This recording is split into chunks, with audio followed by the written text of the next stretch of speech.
제가 종종 하는 실수인데 오늘 새벽에도 그런 실수를 했어요. 새벽에 일찍 교회 나오려고 막 부지런히 챙겨가지고 이제 지하 주차장에 왔습니다. 자동차에 가까이 가면은 제 몸에 있는 키하고 반응이 돼서 불이 쫙 들어와야 되는데 불이 안 들어와요. 딱 알아챘죠. 또 키를 놓고 왔구나. 그러면서 아이고 이 멍청이 이 바보야. 그러면서 그 짧은 거리인데도 다시 갔다 오는 게 얼마나 짜증나고 기타는지 몰라요. 그래서 키를 다시 가지고 왔어요. 근데 이건 뭐 있을 수 있는 실수지요. 근데 전에는 한 번은 급하게 누구를 만나려고 도시고속도로 번영로로 차를 올라탔어요. 근데 그분하고 이제 연락하려고 핸드폰을 찾는데 핸드폰을 놓고 온 거예요. 차에 없는 거예요. 그래서 어떻게 한참 돌아와서 이제 핸드폰 없으면 사람도 못 만나니까 가지러 왔는데 집에 와도 아무리 찾아도 핸드폰이 없는 거예요. 야, 이 또 어떡하지? 심각한데. 그래도 어떻게 약속 시간 맞춰 가야지. 가서 혹시나 싶어서 좀 찾아봤더니 차에 있더라고요. 제 마음에 좀 찾아보다가 아이고 집에 두고 왔나 보다 이 생각이 확 사로잡히니까 좀 더 자세히 찾아보지 않고 그냥 바로 왔던 것이지요. 그러면서 그때 제가 생각한 게 보나마나 내가 핸드폰을 집에 두고 왔을 거야. 이런 나의 선입견이 얼마나 무서운지를 그때 한번 느낀 적이 있습니다. 성경에도 비슷한 내용이 나옵니다. 예수님이 12살 될 때에 유대인의 관례에 따라서 부모님과 함께 예루살렘 성전에 유월절 절기를 지키러 왔습니다. 예수님이 한참 랍비들과 성경에 관해서 묻고 대답하고 그리고 이제 이렇게 해서 유월절 절기가 다 끝났지요. 예수님의 부모님들이 일가 친척들하고 동네 사람들끼리 같이 왔다가 다시 이제 고향으로 돌아가게 됩니다. 사람들이 많다 보니까 12살이나 됐고 다 컸으니까 어련히 알아서 오겠지 아마 그렇게 생각했을 것 같아요. 하룻길을 가서 이제 다시 이제 뭐 하루 저녁 자면서 하려고 하는데 예수님이 안 보이는 거예요. 찾아다니면서 우리 예수 봤냐고 그래도 없는 거예요. 그래서 어떻게 해요? 할 수 없이 다시 하룻길을 거꾸로 돌아갔더니 거기 예루살렘의 성전에서 예수님이 계신 것을 발견할 수 있었습니다. 제가 저의 경험과 그 성경 구절을 읽으면서 깨달은 게 있어요. 놓치면 안 되는데 놓쳐선 안 될 것을 놓치면 도로 돌아가야 되는구나. 잃어버리면 안 되는데 잃어버리면 안 될 걸 잃어버리고 놓칠 걸 놓쳐버리면 지금까지 왔던 게 다 헛수고구나. 헛걸음이구나. 이걸 깨닫게 됐어요. 여러분 그런데 또 가만히 생각해 보니까 제가 잃어버린 건 키가 아니고 핸드폰이 아니더라고요. 키와 핸드폰을 잃어버리게 만든 뭘 먼저 잃어버렸을까요? 정신을 잃어버린 거예요. 정신을 안 차린 거예요.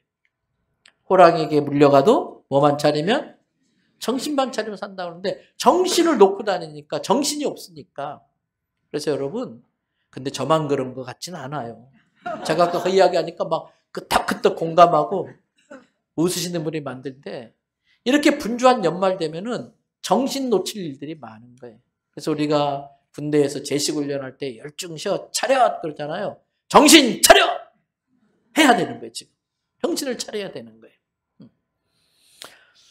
여러분, 이런 경우는 뭐 핸드폰 다시 가지러 가면 되고, 키 다시 가져오면 되고, 또 예수님 잃어버렸지만 다시 만났으니까 되잖아요.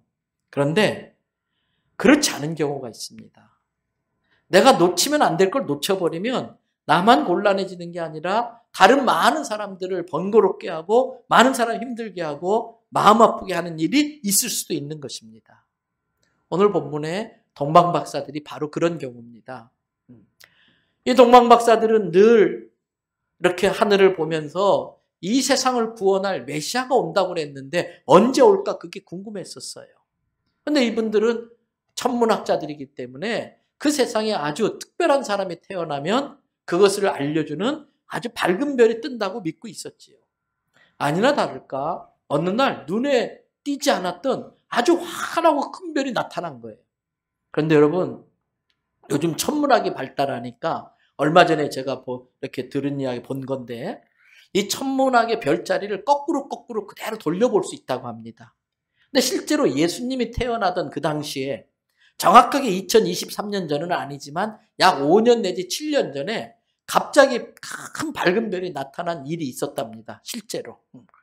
연구해 보니까 토성과 목성이 어느 시기가 되면은 지구와 가까워지면서 아주 크게 밝게 보이는 때가 있는데 몇천 년, 몇백 년에 한 번씩 그런 현상이 나타나는데 예수님이 태어날 때 실제로 천문학적으로 그런 일이 있었다는 걸 천문학자, 과학자들이 밝혀낸 적이 있어요. 어쨌든 동방박사들이 그 별을 보자마자 이거 보통 별이 아니구나. 성경에 예언된 인류의 메시아가 태어나면이 나타날 수 있는 그런 정도의 별이구나. 그리고 온 인류의 왕이 태어났는데 우리가 여기 가만히 있을 수 있나? 직접 가서 경배해 봐야겠다. 그리고 먼 길을 따라간 겁니다. 별을 보고 잘 찾아왔어요. 근데 마지막이 문제예요. 어떤 문제가 일어났는지 마태복음 1장 2절을 보겠습니다. 2장 1절을 보겠습니다. 다 같이 함께 읽어보실까요? 헤로당 때에 예수께서 유대 베들레헴에 나심에 동방으로부터 박사들이 예루살렘에 이르러 말하되 무슨 말을 했을까? 우리가 왕이 태어났던 별을 보고 왔습니다. 왕을 경배할 수 있게 해주세요. 이거 말했을 거예요. 근데 1절을 잘 보세요. 여러분, 예수님이 태어나긴 태어났는데 유대 땅 어디에서 태어났나요? 베들레헴이라고 되어 있어요. 동방에서 온 박사들은 그런데 어디로 갔어요? 예루살렘으로 갔어요. 그래서 발칵 뒤집힌 거예요. 3절 말씀 보세요. 거기 3절에 보니까 헤롯 왕과 온 예루살렘이 듣고 소동한지라. 여러분, 이 박사들 생각에 왕이니까 당연히 왕은 어디에서 태어날 거라고 생각했어요? 왕궁에서. 그러니까 왕궁 있는 예루살렘으로 간 거예요. 여러분, 이게 선입견이에요. 당연히 왕궁에서 태어나겠지. 그 결과 헤롯 왕이 진노하는 거예요. 야, 내가 두 눈 시퍼렇게 뜨고 있는데 무슨 새로운 왕이 태어나? 이건 반역이야. 온 성이 막 소동이 일어나고 난리가 난 거지요. 소위 말해서 박사들이 번지수를 잘못 잡은 겁니다. 그럼 어떻게 됩니까? 다시 돌아가야지. 근데 박사들만 돌아간다고 문제가 끝난 게 아니더라는 거예요. 많은 사람들이 난리가 났고요. 이 박사들의 실수로 말미암아 너무 끔찍한 일이 벌어졌어요. 그게 마태복음 2장 16절에 나옵니다. 이에 헤롯이 박사들에게 속은 줄 알고 헤롯이 박사들을 속였지요. 아, 그래? 왕이 태어났다고? 아, 그런 대단한 왕이라면 나도 가서 경배를 해야 되겠네. 너희들 말이 진짜라면 갔다가 다시 나한테 와서 어딘지 알려줘. 가서 죽이려고 속인 거지요. 하나님의 개입. 꿈에 하나님께서 계시하셔서 박사들이 헤롯을 안 만나고 돌아갔기 때문에 다행이었지요. 어찌됐든 이제 속은 줄 안 헤롯이 난리가 난 겁니다. 베들레헴 근방, 베들레헴을 중심으로 그 근방에 그때 박사들이 만난 때가 언제지? 날짜 따져보니까 2살 이하는 다 죽이면 될 것 같아. 그러면 내가 내 자리를 노리는 왕을 죽일 수 있어. 남자아이들 2살 이하를 다 죽여버리는 끔찍한 일이 벌어지고 만 거예요. 안타까운 일이 벌어지고 만 거예요. 여러분, 우리도 마찬가지입니다. 내가 항상 옳다. 내가 다 안다. 그 선입견 때문에 함부로 판단하고 그 판단에 의해서 행동한 내 행동이 나에게뿐만 아니라 많은 사람에게 아픔과 상처를 줄 수도 있다는 걸 우리는 알아야 됩니다. 그 선입견으로 그런 실수를 하는 일이 없어야 되는 것입니다. 그러면 왜 동방의 박사들이 별을 잘 따라오다가 별이 비추이는 베들레헴 마구간으로 가지 않고 중간에 헤롯이 있는 왕궁 예루살렘으로 갔을까?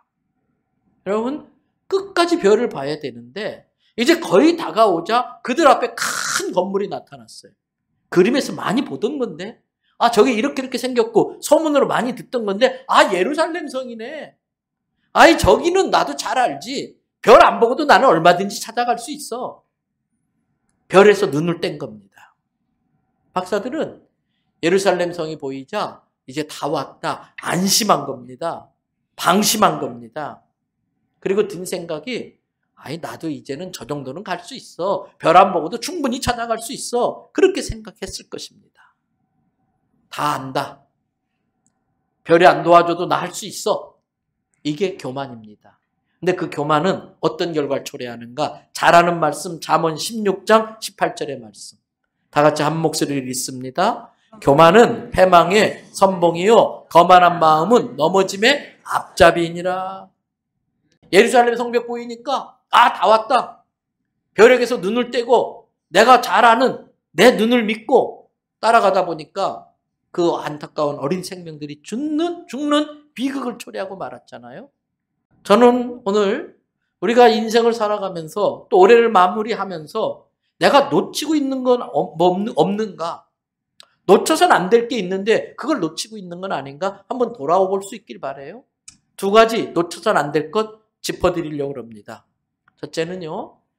우리의 인생을 인도하시는 내 인생의 별 되시는 예수님을 놓치면 안 됩니다.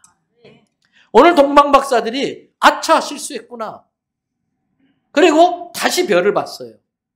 그랬더니 예수님이 태어나신 목적지 베들레헴으로 갈 수 있었어요. 그러면서 길을 잃어버리면 근심할 수밖에 없는데 다시 별을 보고 길을 찾으니까 어떤 일이 벌어지는가? 마태복음 2장 10절 보세요. 별을 보고 근심 대신 기뻐하는 거예요.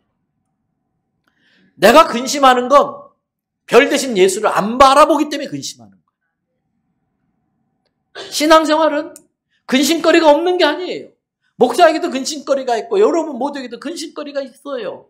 신앙생활은 그 근심거리를 바라보는 게 아니라 근심거리를 다루시는 예수님에게 눈을 두는 거예요. 그래서 박사들은 비로소 그들의 목적, 거기까지 왔던 목적대로 예수님께 황금과 유황과 모략을 드릴 수 있었어요.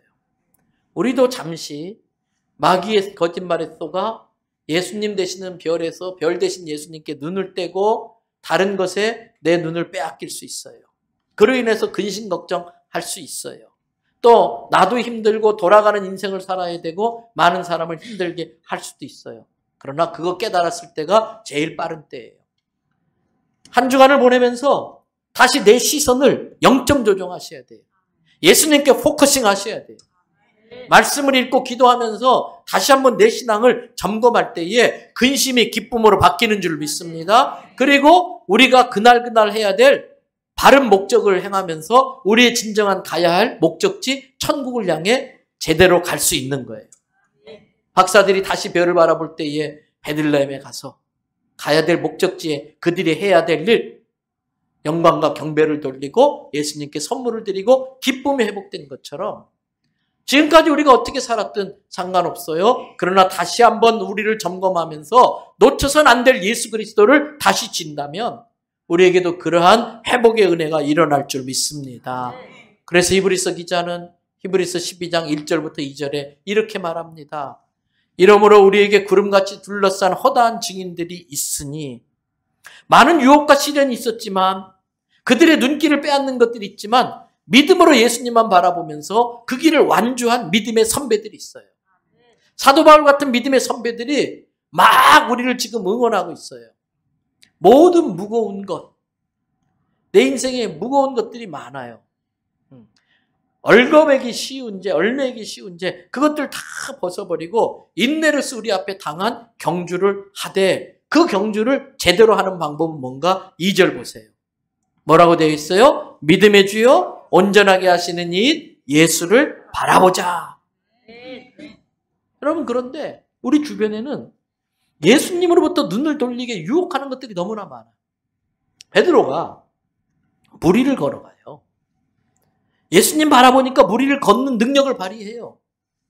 그런데 갑자기 막 파도 소리, 풍랑 소리 놀래가지고 예수님에게서 눈을 떼서 파도를 바라보는 순간 두려움이 확 들어오면서 무리를 걷는 믿음이 없어지니까 물속으로 꼬르륵 깔아앉고 말았어요. 여러분, 지금 내가 무엇을 제대로 바라보고 있나, 예수님 바라보고 있는지 살피시기 바랍니다.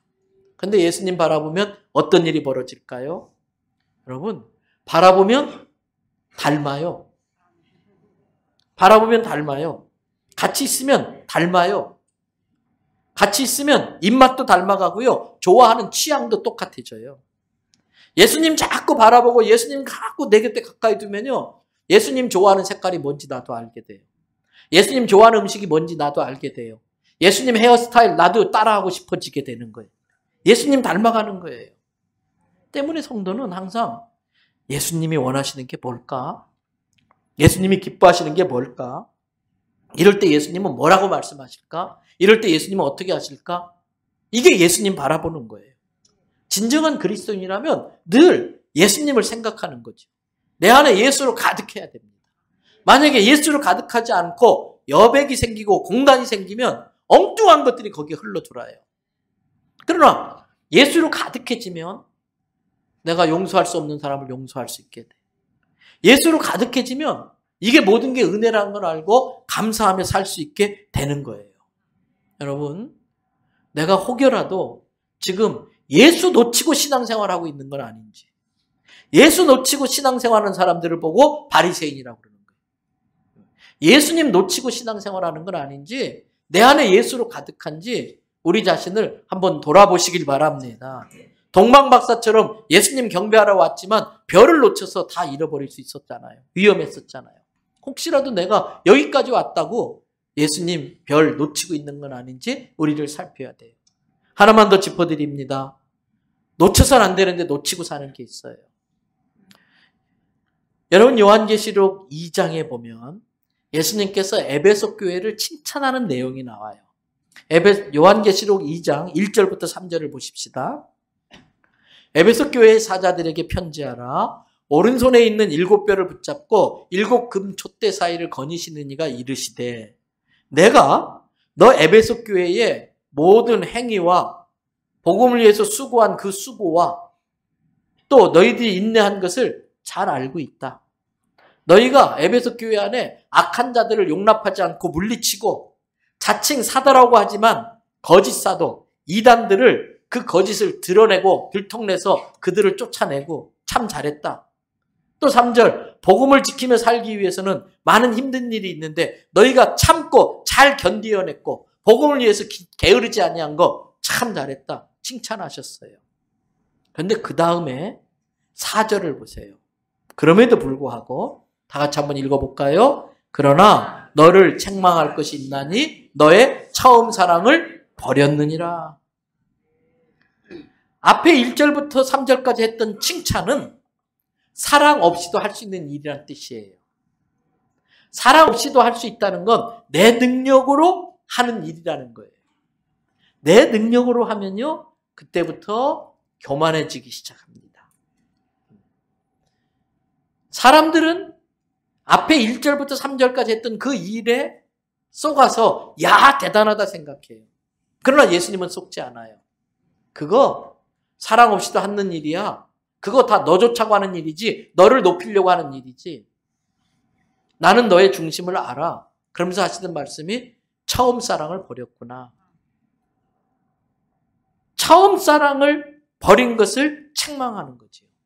처음 주님을 향한 그 사랑을 잃어버리고 하는 모든 것들은 나를 드러내는 것이고 나를 교만하게 만드는 것뿐인 것이죠. 그래서 여러분, 이 성경을 꽉 쥐어짜면 단어 하나가 툭 떨어질 거예요.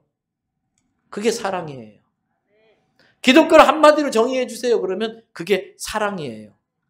신앙생활은 예수님을 통해 나타난 하나님의 사랑을 알고 깨닫고 배우고 행하는 거예요. 신앙생활이라는 건 예수님을 통해 나타난 하나님의 사랑을 내가 알고 깨닫고 그 사랑을 받고 받은 사랑 가지고 그 사랑을 행하러 가는 거예요. 그래서 예수님은 에베소 교회에게 이렇게 말합니다. 야, 너네가 열심히 일한 건 내가 알아. 정말 거짓 선자도 몰아내고 정말 열심히 했어. 그런데 나는 중심을 보는데 너네 그거 위선이야. 바리새인이야. 처음 사랑이 없이 그렇게 살 수 있어. 가짜가 되지 않으려면 처음 사랑 회복해야 돼. 그게 4절 말씀이에요. 예수님 어떻게 처음 사랑 회복하는데요? 물어보면 뭐라고 대답하시느냐? 5절이에요. 요한계시록 2장 5절 다 같이 읽어봅니다. 그러므로 어디서 떨어졌는지를 생각하고 회개하여 처음 행위를 가지라. 보세요. 어디서 떨어졌는지 생각해봐라.